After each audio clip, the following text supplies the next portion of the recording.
Usap-usapan ngayon ang umano'y hindi pagkakaunawaan ni Bella Padilla at Barbie Imperial sa set ng pagtatapos na seryeng Blood vs. Duty.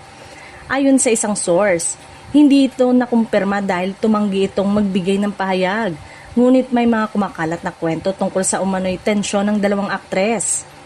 Ayon sa mga usap-usapan, nagkaroon umano ng pagtatalo matapos umanong magreklamo si Bella tungkol sa mga eksena ni Barbie. May mga nagsasabing nagpadala rin umano si Bella ng mensahe kay Barbie na nakasulat sa Ingles. Ngunit sinagot umano ito ni Barbie at hinamon na lamang na mag-usap sila ng personal kung may issue. May mga chismis din na umano'y ayaw ni Bella na makasama si Barbie sa ilang mall show ng serye. Gayunman, wala pang opisyal na pahayag mula sa kampo ng dalawang aktres upang kumpirmahin o pabulaanan ang mga aligasyong ito. Bukod dito, may kumakalat ding usap-usapan na hindi na rin umano magandang relasyon ni Bella Padilla at Kim Chiu.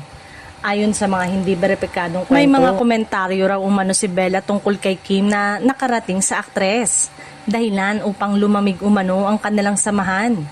Sa ngayon, wala pang opisyal na kumpirmasyon o pahayag mula kina Kim Chiu, Barbie Imperial, Bella Padilla hinggil sa mga kumakalat na issue.